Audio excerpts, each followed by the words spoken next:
नाज़रीन, आज इनके पास मैं कोई सियासी गर्मा गर्मी लेकर नहीं आया।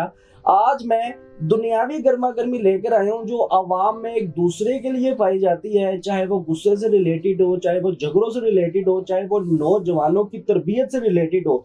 लाहौर डिफेंस फेज 7 में नाज़रीन जो एक वाकया दरपेश आता है जिसमें एक ही घर के 6 अफराद अपनी जान की बाजी खो बैठते हैं। और नाज़रीन, कोई खानदानी दुश्मनी नहीं थी। मुखालिफिन कौन थे? सिर्फ कोई 15 से 16 साल का एक ऐसा नाबालिग बच्चा जो सिर्फ अपनी अना के हाथों में आकर नाज़रीन जिसने 6 लोगों को एक ही घर के नाज़रीन और बेदर्दी के साथ एक्सीडेंट करके मार दिया।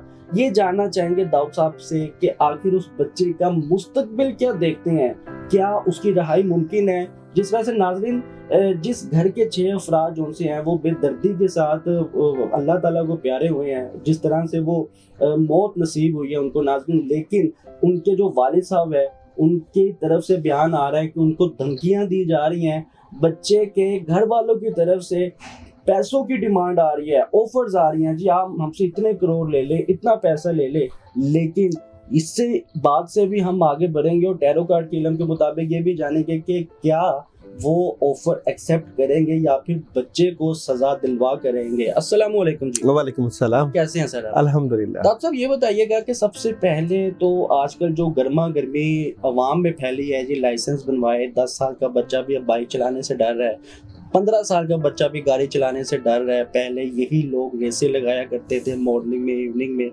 आप क्या का तजुर्बा रहा है जब आपने इन लोगों को अपनी सड़कों पर जब देखा करते थे? ये आप जिस मौजू को मेरे सामने लाए हैं, ये कोई इतना छोटा मौजू नहीं है, एक छोटा सब्जेक्ट नहीं है। जिस मुल्क व कौम में कानून नहीं होगा उस मुल्क व कौम का मुस्तकबिल भी महफूज नहीं होगा। लाकानूनियत हमेशा मुआशरे की जो है वो बिगाड़ का सबब बनती है। अभी पिछले कुछ ही दिनों पीछे सऊदी अरब में एक बहुत बड़ा वाकया पेश आया। मुरसल नाम का एक बच्चा था और उसने अपने ही कज़न को मार दिया, कत्ल कर दिया। और पूरा एक बहुत बड़ा कबीला था और पूरा कबीला जो है जिसने मारा उसके पास, हालांकि रिश्तेदार थे, पास आया कि इसको माफ़ कर दें, बल्कि ढेरों सोना, पैसे, बेइंतहा उन्होंने अपनी पगड़ियाँ तक रख दी। मगर क्योंकि कानून की हुक्मरानी थी, उन्होंने उसका सर कलम से जुदा किया। जब तक आप मुल्क में कानून की हुक्मरानी नहीं रखें, कानून ऐसे ही होते हैं जैसे अल्लाह का कानून, शरीयत के करीब करीब कानून बनता है। कानून को ना मानना ऐसे ही है जैसे तकरीबन शरीयत को ना मानना। अगर आपके मुल्क में कानून है कि 15 साल का बच्चा या 16 साल का बच्चा ड्राइविंग नहीं कर सकता, तो वो ना सिर्फ कौम के लिए खतरनाक है बल्कि अपने ईमान और यकीन के लिए भी खतरनाक है। तो इस चीज़ को सबसे पहले ज़हन नशीन करना चाहिए कि अगर इशारा मौजूद है, इशारा लगा हुआ है और बंदा कोई मौजूद नहीं है, गाड़ी नहीं मौजूद, अगर आप फिर भी उसको क्रॉस करते हैं तो सबसे पहले ये सोचा करें कि अल्लाह मौजूद है, अल्लाह देख रहे हैं। मैं कानून, छोटी छोटी गलतियां बड़ी बड़ी गलतियों का पेश खेमा होती है। अगर आपको आदत पड़ गई छोटे छोटे गुनाह और छोटे छोटे झूठ बोलने की, तो इस बात की कोई बाइद नहीं कि आप बड़ा गुनाह भी कर लोगे। और इसका भी कोई चक्कर नहीं है कि ये छोटी छोटी चीज़ों से अपने आप को रोकना ऐसा ही है जैसे आप बड़े गुनाहों से बचते हो।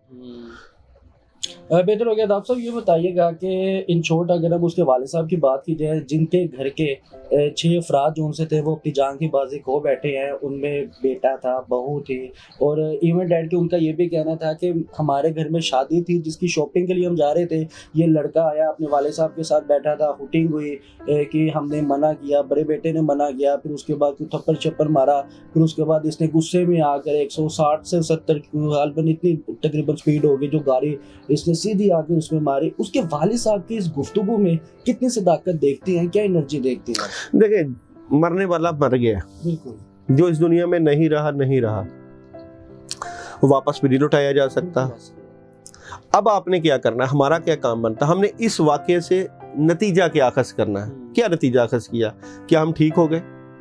क्या बाहर FIR दर्ज हो रही हैं, बच्चों को पकड़ा जा रहा है? क्या ये हमेशा रहेगा? कभी हेलमेट आ जाता है, कभी कानून आ जाता है, ये वो अरस्तु का कहना था कि कानून एक ऐसा जाला है जिसमें सिर्फ छोटे जानवर पकड़े जाते हैं, बड़े उसको फाड़ के निकल जाते हैं। और ये कानून बना गरीबों के लिए होता है, अमीरों के लिए कानून कहाँ है?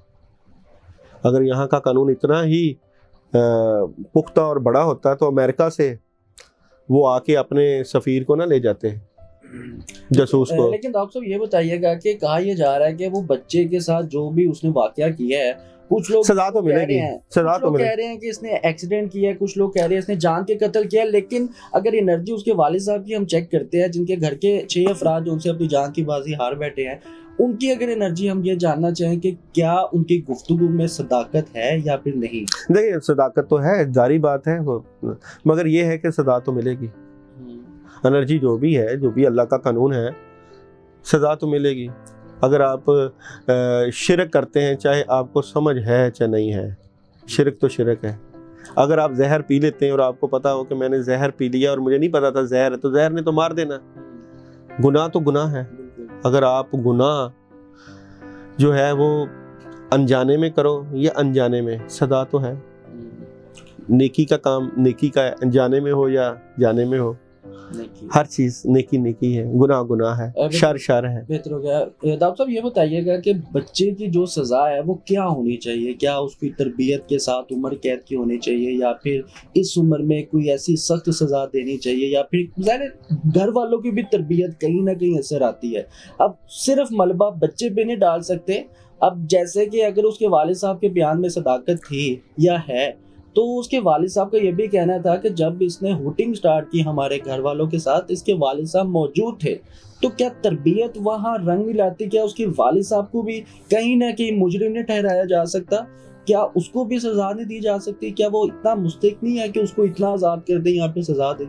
हर बंदा अपने अमाल का खुद जिम्मेदार है, वालिद का इसमें कोई कसूर नहीं। हाँ अलबत्ता आपके मुआशरे का बिगाड़ नज़र आता है इस सारी सूरत हाल में, मुआशरे का बिगाड़ नज़र आता है ना। और अगर आप कहते हैं सज़ा क्या होनी चाहिए, तो पाकिस्तान एक इस्लामी जमहूरिया, पाकिस्तान एक इस्लामी रियासत है। यहाँ का कानून क्या कहता है इसके बारे में, उसके बारे में अदालत फैसला करेगी कि इसकी सज़ा और जज़ा क्या होगी। और बाकी एक अल्लाह की अदालत ऊपर भी है, उसको भी फैसला करना है कि इस सारे मामले में क्या फ़ैसला करना है।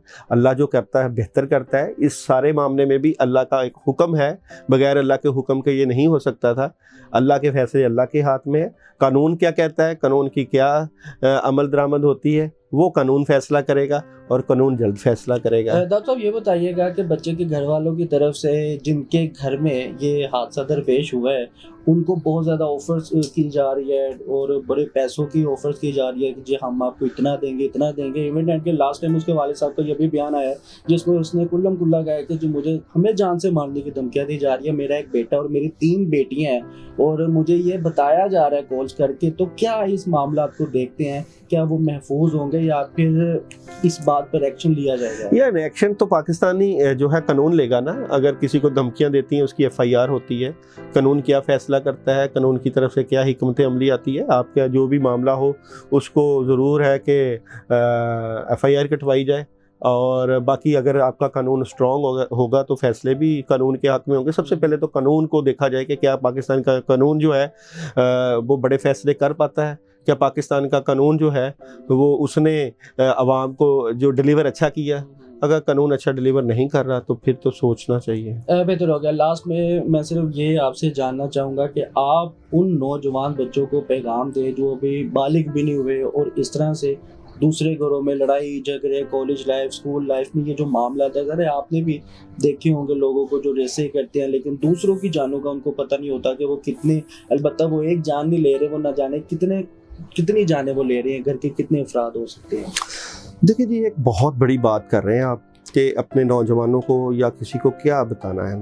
एक बात याद रखिएगा, हमारे मुआशरे या हमारा जो माहौल है वो बच्चों को अदब सिखाते थे।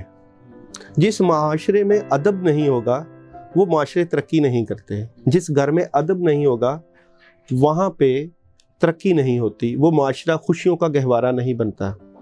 हमारे जो तारीख है, तारीख में बल्कि ज़्यादा अरसा नहीं, 100 साल पीछे ही चले जाएं तो लोग अदब सिखाने के लिए, जो उठना बैठना सिखाने के लिए अपने बच्चों को स्पेशल भेजते होते थे। दक्कन को देख लें, दक्कन की उर्दू को देख लें। अदब वो करीना है जो कामयाबी सिखाता है। आज हम अपने बच्चों की तरबियत अदब के तरीके से करें, बच्चों को सिखाएं बड़े और छोटे का अदब और बड़े और छोटे की पहचान, तो इस तरह के जो मामलात हैं बिल्कुल ना हो। हमारा माशरा क्योंकि यहाँ पे फिल्म इंडस्ट्री ने बिगाड़ पैदा कर दिया। इंडिया की फिल्में, पाकिस्तान की फिल्में, सोशल मीडिया के ऊपर नेगेटिविटी, बिगाड़ और मुआशरे का बिगाड़, अदब, बड़ों का अदब, छोटों का, जो कि इस्लाम दर्स देता है। और ये छोटे वाक़यात हैं जो यहाँ पे अब पेश आ रहे हैं। बड़े मुल्कों में इससे भी बड़े ख़तरनाक मामलात और वाक़यात पेश आते हैं, मगर क्योंकि वहाँ पे कानून है, कानून का डर है, खौफ है, तो वहाँ पे कुछ बचत हो जाती है। इंग्लैंड में जब तारीख़ी जो है लाइट गई थी और वक्त कुछ अरसे के लिए, तो वहाँ पे सबसे ज़्यादा लूट मार हुई थी। तो कानून अच्छा बनाएं, और इस्लाम एक वाहिद मज़हब है जो कानून के बगैर भी जो है लोग डरते हैं, अल्लाह का खौफ खाते हैं, और लोगों को खौफ होता है कि हमने किसी का अगर हक मारना है या किसी के अगर पैसे मार लिए या किसी का, तो अल्लाह ताला जो है वो पकड़ लेगा। तो असल बात यह है कि अदब, एहतराम और कानून।